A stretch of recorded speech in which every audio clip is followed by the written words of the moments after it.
हाशिम ने दरवाजे पर दस्तक दी और फिर हैंडल पकड़कर धकेला। अंदर ऑफिस में पुरसुकून खामोशी थी। वो अपनी कुर्सी पे बैठी थी, थर्मोस से प्याली में चाय उंडेल रही थी। करीब ही फाइल्स और मोटी सियाह जिल्द वाली किताबें खुली रखी थी। जुमर ने बस एक नजर उसे देखा, फिर खामोशी से चीनीदान उठाया। मुझे फीकी चाय पसंद है, हाशिम ने मुस्कुराकर कहते मना किया। दरवाजा बंद करके अंदर आया, कुर्सी खींची, टांग पे टांग रखकर बैठा, कोट का बटन खोला और उसके आगे से प्याली उठाकर लबों से लगाई। जुमर ने उबरू उचकाकर चीनीदान वापस रख दिया और फाइल के सफ़े पलटने लगी। 2-3 घूंट भरकर हाशिम ने प्याली मेज पे रखी, फिर खुशगवार मुस्कुराहट से उसको देखकर बोला, सो हम अब ठीक है आपस में। आपको क्या लगता है? वो फाइल पे चेहरा झुकाए संजीदगी से बोली। शायद नहीं, क्योंकि जिस तरह अभी बाहर आप मेरे हेयर कट और सूट को दरमियान में लाईं। हाशिम ने जरा से शाने उचकाए। उस पर मैं सिर्फ इतना कहूंगा कि आप एक मुंतकिम मिजाज खातून हैं। उसने निगाहें उठाकर संजीदगी से हाशिम को देखा। फिर अगली दफा आपने किसी को यूं मेरे सामने हिरासा करने की कोशिश की तो हम इसके बाद ठीक नहीं होंगे। Is that clear? Crystal Hashim ने प्याली से दोबारा घूंट भरते हुए मुस्कुराकर इसका चेहरा देखा। इसके घुंघराले बाल कैचर में आधे बंधे थे, नाक की लौंग चमक रही थी और सुकेड़ी हुई आंखों में ठंडी सी बेरहमी थी। मैं अपनी जॉब कर रहा था, फिर भी माफी मांगता हूँ, आपको मांगनी भी चाहिए। वो फिर से फाइल की तरफ मुतवज्जह हो गई। चंद लम्हे के लिए हाशिम कुछ न बोला तो जुमर ने सर उठाकर उसे देखा। मुझे यकीन है आप सिर्फ सॉरी करने नहीं आए हैं, आपको कोई फेवर चाहिए। फाइल बंद करके वो पीछे होकर बैठी। कहिए, मैं सुन रही हूँ। हाशिम ने मुस्कुराकर एक पेपर बैग सामने रखा। जुमर ने उसे खोला, अंदर से एक कार्ड निकला। क्या आप दोबारा शादी कर रहे हैं? इसी सा अंदाज में मुस्कुराकर जुमर ने कार्ड सामने किया। वो हल्का सा हंसा। मेरी बेटी सोनिया की 6ठी सालगिरह है और आप इनवाइटेड हैं। जुमर ने कार्ड देखा। वो मुस्ततील डब्बे में रखा था, किसी शील्ड की तरह सबसे आता और सामने सुनहरे रिबन से वो बिना ढक्कन का डब्बा बंद होता था। अंदर एक छोटा RSVP कार्ड भी रखा था, जिसकी एक सतर में शिरकत करने की हामी और दूसरे में माजरत थी और दोनों के आगे खाली खाने बने थे। थैंक यू हाशिम, मैं कोशिश करूंगी, वादा नहीं करती, मगर इनविटेशन और फेवर में फर्क होता है। उसने कार्ड बेनियाजी से मेज पर डालकर उसी ठंडे पुरसुकून अंदाज में पूछा। हाशिम ने अबरू से पेपर बैग की तरफ इशारा किया। जुमर ने देखा, उसमें एक और कार्ड भी था। उसने वो निकाला। उस पे दर्ज था, सादी यूसुफ एंड फैमिली। हाशिम ने गौर से जुमर के बदलते तासुरात देखी। इसकी आंखों में तकलीफ उभरी, चेहरे पे मुस्तरिब सा एहसास नुमाया हुआ, फिर वही खामोशी छा गई। उसने बेतासुर आंखों से हाशिम को सवालिया अंदाज में देखा। आप इसे कोरियर कर दे या हैंड डिलीवर? ना वो मेरे कोरियर करने से आएगा, ना खुद बुलाने से, मगर आप कहेंगी तो वो आएगा। जुमर ने धीरे से शाने उचकाए। मैं इसे भिजवा दूंगी, कहलवा भी दूंगी, मगर वो अपनी मर्जी का मालिक है, आप किसी को मजबूर तो नहीं कर सकते ना। वो पहले जैसे अंदाज में बोल रही थी, मगर समंदर में पत्थर फेंकने के बाद के बनते दायरे अभी तक फैल रहे थे। न मैं आज पैदा हुआ हूँ न आप, हम दोनों जानते हैं कि वो आपका कहा नहीं टालेगा। हाशिम जरा आगे हुआ, इसकी आंखों में गहरी संजीदगी थी। शादी को मेरी पार्टी में होना चाहिए किसी भी तरह, आप उसे वहां लाएंगी? जुमर ने जवाब दिया। वो बस कार्ड्स को देखती रही। हाशिम कप रखकर वापस पीछे हुआ और उसके चेहरे को मुस्कुराकर पढ़ते हुए नरमी से पूछा, वो क्या कर रहा है आजकल? जॉब। वो किसी सोच में थी।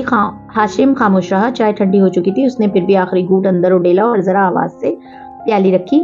जुमर ने नजरें उठाकर उसे देखा और हल्के से इस बात में सर हिलाया। आप अभी तक यही हैं? यानी आपको कोई और भी फेवर चाहिए?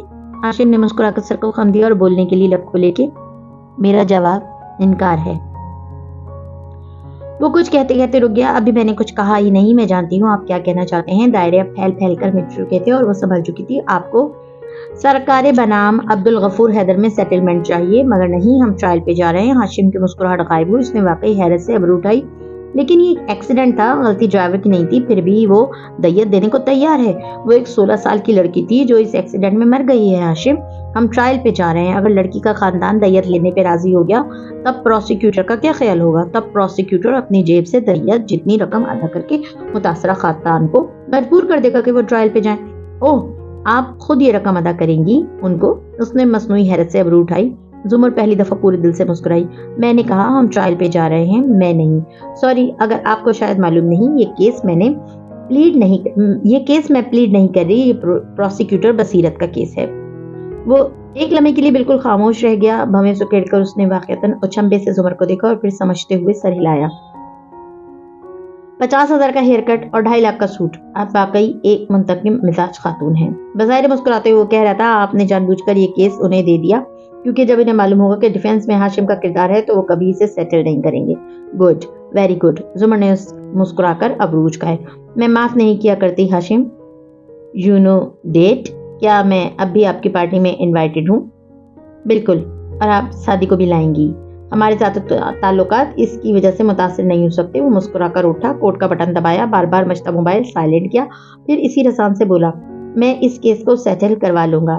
ہاشم سب سنبھال لیتا ہے. You know that. باوجود اس کے کہ بصیرت صاحب کے پاس آج کے بعد بہت وقت ہوگا, اس نے سمندر میں دوسرا پتھر پھینکا. کیوں, آج کیا ہوا ہے؟ اس نے دوبارہ سے فائلز کھول لی. ان کے کیس کا فیصلہ جو آگے ہے. کس کیس کا؟ وہ اب ایک سطر کو انڈر لائن کر رہی تھی. ہاشم نے جواب نہیں دیا. زمر نے دوسری سطر انڈر لائن کی.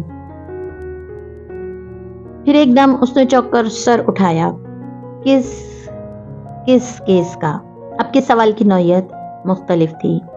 آنکھوں میں بے پناہ شوق اور اضطراب تھا اور چہرہ سفید پڑتا جا رہا تھا جیسے سنہرے صحرا میں اچانک سے برف باری ہو جائے. اوہ, آپ کو نہیں معلوم تھا؟ مجھے بھی ابھی پتہ چلا.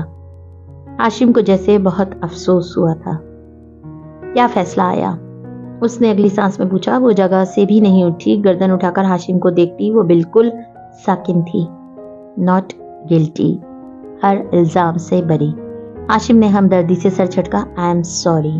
پھر دوبارہ سے بجتے موبائل کی طرف متوجہ ہوتا باہر نکل گیا. کوریڈور میں آ کر اس نے تلخ مسکراہٹ کے ساتھ اس کے آفس کے بند دروازے کو دیکھا. میں بھی معاف نہیں کرتا, یو لٹل بچ. اور سر جھٹک کر آگے بڑھ گیا. اندر زمر ابھی تک اس طرح بیٹھی تھی. صحرا میں برف باری ہنوز جاری تھی. یہی جنوں کا, یہی توقع دار کا موسم.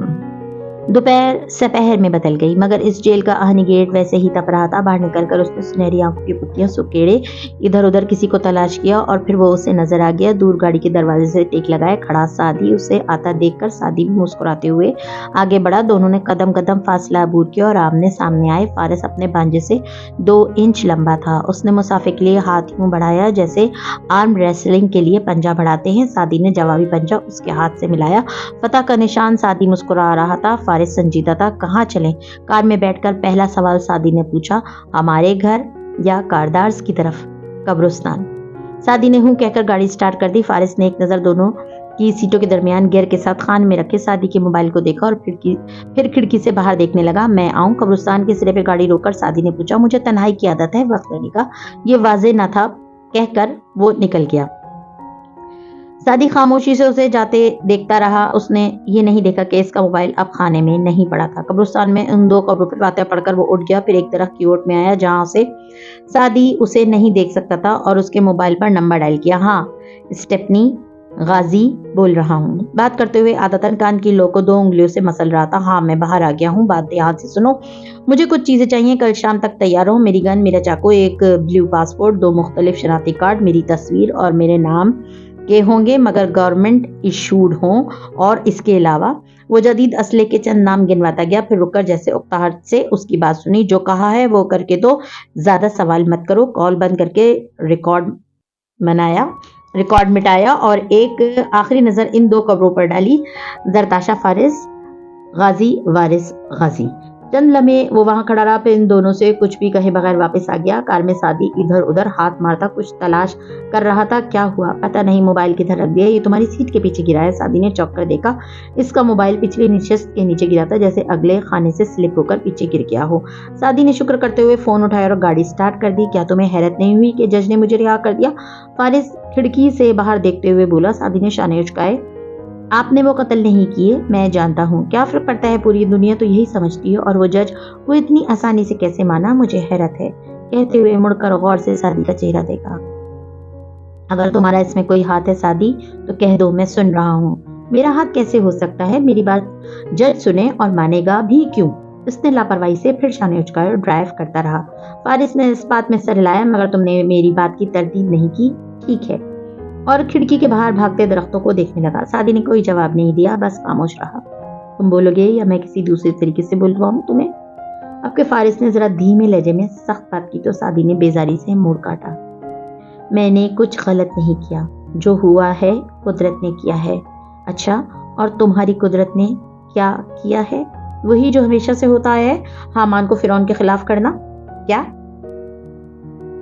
फारिस ने अब्रू तान कर उकताए हुए अंदाज में पूछा। सादी ने गहरी सांस ली। मेरा पसंदीदा किस्सों में से एक है फिरौन और मूसा अलैहिस्सलाम का किस्सा। वजह फिर कभी बताऊंगा, लेकिन अगर आपने कभी कोई किताब पढ़ने की जहमत की हो जो कि जेल में आपने नहीं की होगी, दूसरों की हड्डियां और दांत तोड़ने से फुर्सत जो नहीं मिलती होगी, तो आपको मालूम होता कि हामान फिरौन का एक वजीर था, बहुत दाना, बहुत जोरावर, फिरौन का दायां हाथ, इसका हर हुक्म बजा लाने वाला। ये सारे फिरौन अपने अपने हामानों के मोहताज होते हैं। अगर हम हामान को अपनी मुट्ठी में कर लें तो बहुत से काम निकल आते हैं। मैंने भी बस यही किया था। वो मुबहिम सी बात करके फिर से खामोश हो गया। फारिस सर झटक कर खिड़की से बाहर देखने लगा। उसकी सुनहरी आंखों में गहरी सोच की परछाइयां रकम थी। दिल को लहू करेंगे गिरेबां रफू करें, दिल को लहू करें के गरेबां रफू करें। इस बुलंदबाला इमारत के टॉप फ्लोर का वो कुशादा और पुरतैश अंदाज में आरास्ता ऑफिस मुकम्मल रोशन था।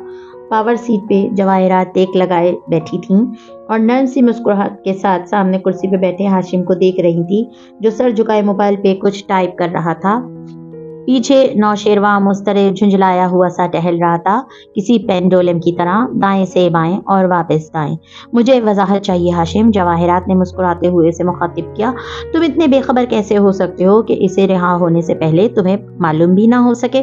मैं अराजी के मुकदमात में मसरूफ था और ये सब अचानक हुआ। हाशिम ने फोन रखकर कंधे जरा झटक कर, जस्टिस सिकंदर के तासुरात मैंने देखे थे, वो जहन बनाकर आया था।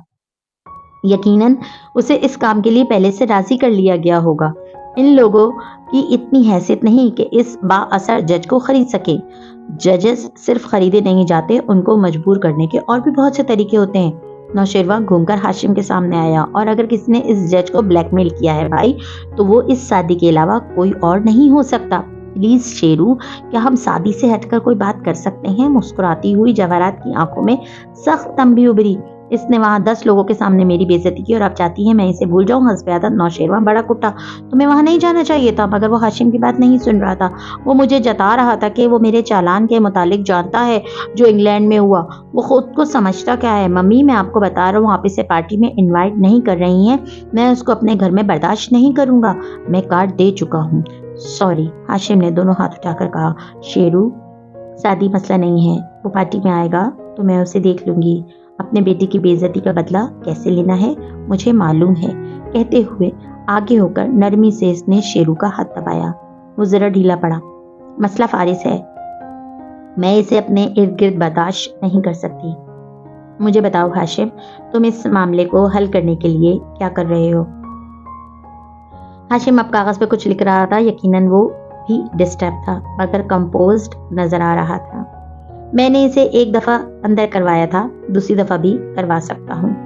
वो एक दफा बाहर आ सकता है तो दूसरी दफा भी आ जाएगा। सो बेहतर है कि तुम इसके साथ अच्छा खेलो। वो नहीं जानता कि कत्ल किसने किए थे और इसके नजदीक हम इसकी वाहिद फैमिली हैं। जवाहिरात मुतमईन नहीं थी। वो हमें कभी भी पसंद नहीं करता, नौशेरवा उकताकर कहता खिड़की के पास जा खड़ा हुआ। इसलिए बेहतर है कि वो हमसे दुश्मनी ना रखे, क्योंकि बाहर आने के बाद वो सबसे पहले ये जानने की कोशिश करेगा कि वो सब किसने करवाया था। हाशिम संभाल लेगा, आप क्यों फिक्र करती हैं? हाशिम बहुत एतमाद और इत्मीनान से पीछे होकर बैठते हुए बोला, मैंने तब भी जो कुछ किया अपनी फैमिली के लिए किया, अब भी अपनी फैमिली को प्रोटेक्ट करने के लिए मुझे जो भी करना पड़ा मैं करूंगा। अपनी फैमिली के लिए कुछ भी करना जुर्म नहीं होता। अगर मैं वारिस गाजी को रास्ते से ना हटाता तो वो हमारे खिलाफ केसेस खोलकर हमें तबाह कर सकता था, और वो जरताशा मैं उसको ना मरवाता, उसको कत्ल भी कभी ऑनर किलिंग की शक्ल ना दे सकता था। मुझे इसके लिए अफसोस है, मगर मेरे पास और कोई ऑप्शन नहीं था। फिर जब कत्ल होता है तो किसी को तो जेल जाना पड़ता है। मुझे फारिस से हमदर्दी है, उसके 4 साल जाए हुए, मगर वो एक इंटेलिजेंस ऑफिसर था। अगर वो अंदर ना जाता तो कातिल को ढूंढने की कोशिश करता। अपने खानदान को महफूज रखने के लिए मैंने इसे बिजी रखा, तो क्या गलत किया? वो जिंदा सलामत है, उसका तो कुछ भी नहीं गया। अपनों को तो सब खोते हैं, हमने भी डैड को खोया था, बेशक नेचुरल डेथ ही सही, मगर हमारी जिंदगी में भी दुख है, परेशानियां हैं। मुझे अफसोस है उन सब के लिए, मगर जुमर को मेरा शुक्रगुजार होना चाहिए कि मैंने उसे गवाही के लिए जिंदा छोड़ दिया। वो ठीक है, जिंदगी गुजार रही है, परफेक्ट तो नहीं हो सकती ना अब जिंदगी। हाशिम ने बात करते हुए जरा से शाने उचकाए। बहुत से लोगों की जिंदगी अगर 2-4 कुर्बानी से बच जाती है तो इसमें कोई बुराई नहीं। मैं फारिस को संभाल लूंगा, इसे आने दे मम्मी, वो कुछ नहीं कर सकता। ओके, वो एक जज्बाती गुस्से में पागल हो जाने वाला आदमी है, ना उसमें अकल है ना उसमें कोई दूर अंदेशी है। जेल में रहकर वो कितना बदला होगा, वैसे ही बददिमाग होगा। ऐसे दुश्मन को तो इंसान थका थका के ही मार देता है। फिर सीधा होकर बैठते हुए बोला, अब हम तुम्हारे प्रोजेक्ट के बारे में बात कर लेते हैं। शेरू और नौशेरवा ने जैसे कड़वी गोली निगल ली। वो बेदिली से कुर्सी खींचकर बैठा। और मेरे प्रोजेक्ट के रास्ते में रुकावटें खड़ी करने वाला भी कौन है भाई? शादी और उसकी बॉस। हाशिम बेख्तियार हंस दिया। यार, ये तुम्हारा शादी का किसी लड़की पे झगड़ा तो नहीं है? जवाहरात ने मुस्कुराकर सर झटका और बगैर शेरू के तासुरात देखे जो मजीद खफा लगने लगा था। शीरी सुनिया को कब घर लाएगी? जवाहरात ने उसी को देखते हाशिम को मुखातिब किया। शेरू एकदम कोई फाइल उठाकर देखने लगा। अलबत्ता इसकी गर्दन में उभर कर डूबती गिल्टी वाजे महसूस हुई थी। इस वक्त इसका क्या जिक्र? हाशिम ने गोया नाक से मक्खी उड़ाई और काम की तरफ तवज्जो हो गया। जो रंजिशें थीं, जो दिल में गुबार था, न गया। इस दरमियाने दर्जे के बंगले के लाउंज की बड़ी सी खिड़की धूप में चमक रही थी। शीशा आईना बना लॉन का अक्स दिखा रहा था। खिड़की से चेहरा लगा के देखो तो अंदर वो थकी थकी सी चीजें उठाए दाखिल होती दिखाई दे रही थी। दरमियान से मांग निकालकर घुंघराले बाल कैचर में हाफ बांधे वो झूलती लटकान के पीछे उड़स्ती किचन के दरवाजे तक गई। सदाकत, खाना तैयार है? जी बाजी, बस रोटी डाल रहा हूँ। फिर खाने के बाद शादी की तरफ जाना एक काम है। लाउंज में व्हील चेयर पे किताब पढ़ते अब बने बेख्तियार इसकी तरफ देखा। वो अब वापस आ रही थी। दिन कैसा गुजरा तुम्हारा? उन्होंने मामूल का सवाल किया। बस रोजमर्रा के काम थे। वो सोफे पे बैठकर जूतों का स्ट्रैप खोलते हुए बोली। समात कैसी रही? हाशिम कारादार का क्लाइंट था, कैसी हो सकती है अब्बा? ये किताब पे झुके चेहरे पे नागवारी उभरी। हर करप्ट और गुनाहगार आदमी इसी का क्लाइंट क्यों होता है? वो एक अच्छा डिफेंस लॉयर अब्बा, उसे गुनाहों की जस्टिफिकेशन देना आती है। वो केचर उतारकर बाल जूड़े में बांधने लगी। मुझे वो सख्त नापसंद है। नापसंद है, इंतहाई झूठा और मक्कार आदमी है। सो तो है, जुमर ने तायद की। बड़े अब्बा ने किताब परे करके उसका चेहरा देखा। शादी से क्या काम है? हाशिम ने अपनी बेटी की सालगिरह का कार्ड दिया था, शादी के लिए वही देना है। वो सरसरी से बताकर रिमोट उठाकर चैनल बदलने लगी। तो तुम दे आओ, उन्होंने एकदम इतनी उम्मीद और इतनी मन्नत से कहा कि जुमर ने बेख्तियार उनको देखा। मैं ना भी जाऊं तो फर्क नहीं पड़ता, मैं उससे नाराज नहीं हूं अब्बा। तो फिर चली जाओ, उसकी सालगिरह पर ही विश कर देना। जुमर ने उनकी आंखों में देखा। वो उदास नजर आ रही थी। इसके दिल को कुछ हुआ। वो छोटा है, तुम बड़ी हो। अगर उससे कोई गलती हुई है तो तुम माफ कर दो। वो तुम्हारी बीमारी में तुम्हारे साथ नहीं था, वाकई ये उसकी खता थी। मैं कब का माफ कर चुकी। मैं इसके खिलाफ बुरा नहीं सोच सकती। वो मेरा बेटा है अब्बा। तो कार्ड तुम खुद दे आओ। जिंदगी का कुछ पता नहीं होता, कौन कब चला जाए और दूसरे को ता जिंदगी पछतावा ही रहे। वो बिना कुछ कहे उठ गई। अब्बा दुख से उसे जाता देखते रहे। उन्होंने फिर किताब नहीं उठाई। वो कमरे में जाते सदाकत को आवाजें देती गई, मेरी रोटी मत बनाना, और वो मजीद दुखी हो गए। अब इसका मूड बिगड़ चुका था और वो खाना खाए बगैर कमरे में बंद हो जाएगी। 10-15 मिनट बाद वो कपड़े बदलकर फ्रेश होकर कमरे से निकली तो उन्होंने चौंक कर उसे देखा। खाना नहीं खाना? क्या आपका पोता मुझे खाना भी नहीं पूछेगा? आम से अंदाज में संजीदगी से कहकर उसने मेज से कार्ड उठाए और पर्स कंधे पर डाला। अब्बा जहाँ थे वहीं रह गए। आंखों में तहैयर बेयकीनी उभर कर मालूम हुई और उसकी जगह खुशगवार बज़ ने ले ली, जैसे कोई ख्वाब में आंख खुलने के डर से सही से खुश भी ना हो पाए। एकदम उनका चेहरा बुझा। کیا تمہیں پتہ چل چکا ہے کہ فارس رہا ہو چکا ہے؟ وہ جیسے ٹھنڈی سانس لے کر دروازے سے پلٹی۔ اگر آپ یہ کہنا چاہ رہے ہیں کہ میں سعدی سے یہ پوچھنے جا رہی ہوں کہ فارس کیسے رہا ہوا ہے تو ایسا نہیں ہے۔ میں اتنی اسٹریٹ فارورڈ ہوں کہ اگر مجھے اس سے کچھ بھی پوچھنا ہو تو میں 4 منٹ کی کال کر کے بغیر تمہید کے بھی پوچھ سکتی ہوں۔ ابھی مجھ سے ہاشم نے ایک فیور مانگا ہے اور میں اسے وہی دینے جا رہی ہوں۔ اسی سنجیدگی سے کہہ کر وہ باہر نکل گئی۔ ابا کے چہرے پہ خوشگوار حیرت ابھر آئی۔ صداقت بھی جا کر چوکھٹ میں آ کھڑا ہوا اور اب انہی حیران مگر مسرت آمیز تاثرات کے ساتھ ان کو دیکھ رہا تھا۔ یہی ہے جبر، یہی ہے اختیار کا موسم۔ حنین اور اسامہ تب سے فارس کے گرد بیٹھے تھے جب سے وہ آیا تھا۔ سعدی خاموشی سے گول میز میں ان کے مقابل بیٹھا تھا۔ ماموں، کیا وہ دوبارہ تو آپ کو نہیں لے جائیں گے؟ حنین نے جھجکتے ہوئے انجانے خوف کے زیر اثر سوال کیا۔ فرینچ چوٹی اور ماتھے پہ کٹے ہوئے بالوں کے ساتھ وہ اب گھر کے لباس میں تھی۔ فارس ہلکا سا مسکرایا۔ نہیں۔ ساتھ ہی سعدی کو دیکھا۔ سعدی نرمی سے مسکرایا اور پھر دوسری جانب دیکھنے لگا۔ اب آپ ہمارے ساتھ رہیں گے نا؟ سیم نے اشتیاق سے پوچھا۔ میرے لیے اچھا ہوگا اگر میں اپنا گھر کھولوں۔ کیوں جاتے ہوئے گھر؟ یہیں رہو نا، ندرت نے ناراضی سے کہتے ہوئے میٹر قیمے کا ڈونگا رکھا۔ کھانا بس لگ ہی چکا تھا۔ مجھے بہت سے کام کرنے ہیں آپا، مگر آتا جاتا رہوں گا۔ وہ سنجیدگی بھرے سپاٹ انداز میں کہہ رہا تھا۔ وہ عموماً دھیما بولتا تھا، چھوٹی چھوٹی فکریں، لیکن غصہ چڑھنے پہ آواز بلند ہو جاتی تھی۔ ندرت نے تازہ چپاتی لا کر رکھی ہی تھی کہ فارس ہاتھ دھونے کے لیے اٹھ گیا۔ ویسے بھی وہ لباس تبدیل کر چکا تھا، جینز کے اوپر بٹنوں والی شرٹ، بال اسی طرح پونی میں مقید۔ سعدی نے پیچھے سے آواز لگائی، ماموں آپ کو ہیئر کٹ کی اشد ضرورت ہے۔ ماموں نہیں، اس ہیئر اسٹائل میں زیادہ اچھے لگ رہے ہیں۔ انہوں نے فوراً مخالفت کی۔ ساتھ ہی وہ پلیٹ سے کھیرے ٹونگ رہی تھی۔ اسامہ نے اس کے ہاتھ کو پرے کیا۔ اس نے غصے سے اسامہ کو دیکھا۔ کیا ہے؟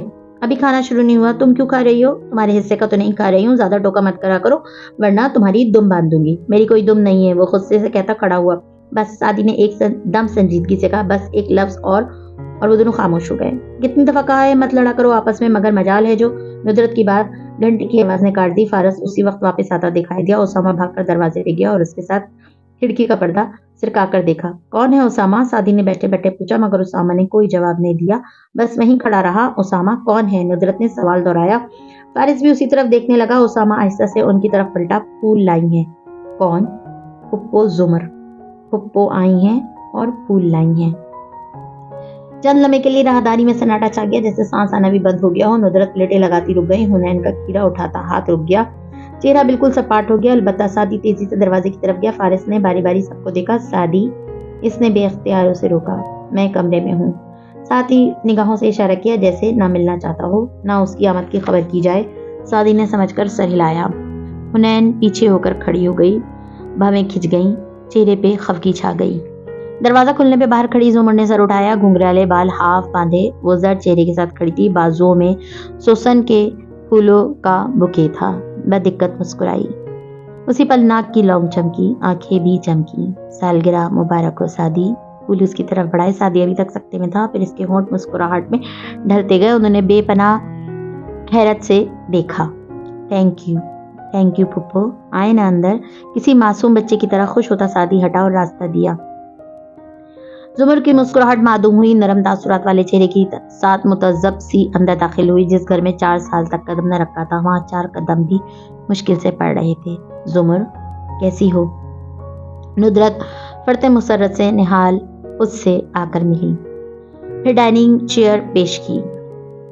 زمر نے ایک لمحے کو گول میز کو دیکھا جہاں کھانا چنا تھا، گن کر پلیٹیں رکھی تھیں۔ ایک فیملی کھانا کھانے ہی والی تھی۔ اس نے نفی میں سر ہلایا۔ سعدی نے اصرار کیا، تھوڑا سا لے لیں، مگر وہ وہاں نہیں بیٹھی۔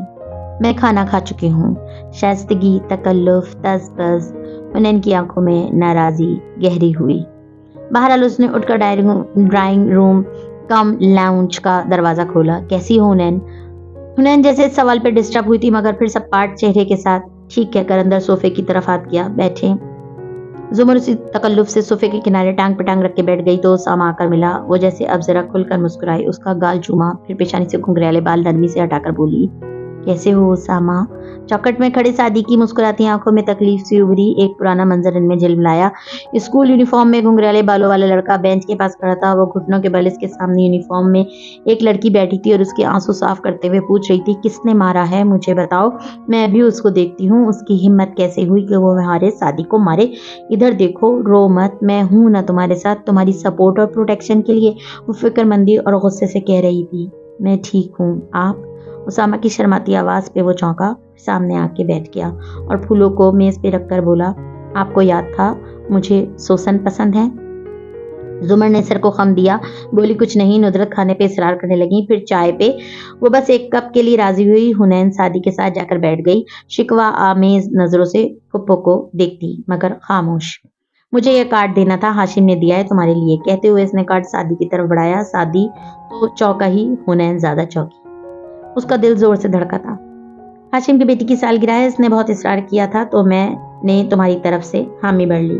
मुझे उम्मीद थी कि तुम लोग आओगे। हुनैन सादी के कंधे पे झुक के कार्ड देखने लगी।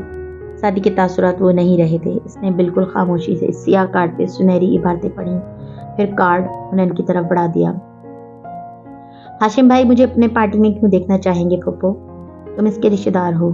दादी फीका सा मुस्कुराया। हाशिम भाई के जहन में हर काम की कोई खास वजह जरूर होती है। बहरहाल आप इनसे माजरत कर लीजिएगा, हम नहीं आ सकेंगे। कार्ड पढ़ती हुनैन ने बेख्तियार सादी को देखा। उसका चेहरा एकदम बुझा था। घर की बात है सादी, पहले भी तो जाते रहे हो इनके घर, तो घर में फंक्शन है। सादी ने चौकन्ना सा होकर बात कर दी और तेजी से कार्ड लेकर जैसे तस्दीक की। आंखों में कुछ चमका था, फिर वो संभल गया। ओके, हम आएंगे, वो नॉर्मल अंदाज में मुस्कुराया। हुनैन सारी नाराजगी भूलकर दोबारा कार्ड देखने लगी। उसामा भी आकर उसके साथ बैठ गई। ब्लैक और गोल्ड थीम है, मतलब हम सिर्फ सियाह या सुनहरी लिबास पहन सकते हैं, वो उसामा को बताने लगी। फिर एकदम उसने सादी के हाथ को देखा जिसमें उसने की चेन पकड़ी हुई थी। जुमर भी वही देखने लगी और सादी ने भी गर्दन झुकाकर उसे ही देखा। 2-3 चाबियों के साथ रिंग में एक 3 इंच का सियाह मसनूई डायमंड सा पिरोया था। वो 2 इंच मोटा था और ऊपर से गोल, नीचे से तिकोन था। किसी हीरे की तरह वो रोशनी मुनक्किस करता था। उस पर सुनहरी हरूफ में लिखा था, एंड्स एवर आफ्टर, हमेशा के लिए चूटियां। जुमर के लबों पे उदास मुस्कुराहट उभरी। तुम अभी तक चूटियों पे यकीन रखते हो? मैं इन चीजों के लिए जीता हूँ जिन पे यकीन रखता हूँ, इसी उदास मुस्कुराहट के साथ कहते सादी ने सिया हीरे को देखा। चाय आई और 7 कबाब, केक और 2 एक चीजें। मगर नुदरत के इसरार के बावजूद जुमर ने सिर्फ प्याली उठाई और घूट घूट पीने लगी।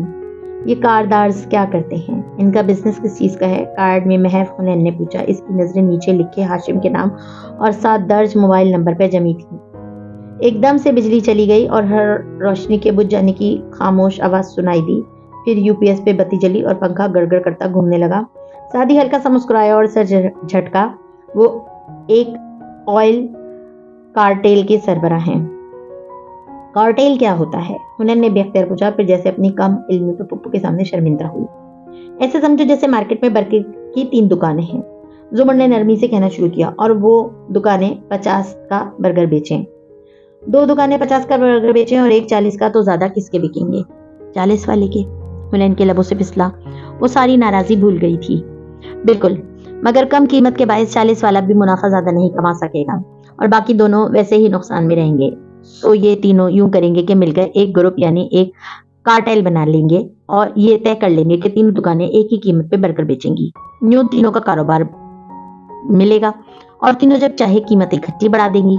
लोगों के पास कोई दूसरा ऑप्शन नहीं होगा तो वो महंगा खरीदने पर भी मजबूर होंगे। सादी ने मुस्कुराते हुए इजाफा किया, और हाशिम भाई यही करते हैं। वो मुल्क की तमाम ऑयल कंपनीज के कार्टेल को लीड करते हैं और ये तेल से बिजली बनाकर हुकूमत को बेचते हैं और उनका जब दिल करता है ये बिजली की कीमत बढ़ा देते हैं और फिर ये होता है। इसने अबरू से पंखे की तरफ इशारा किया जो यूपीएस पे चल रहा था। जुमर ने गहरी सांस अंदर को खींची।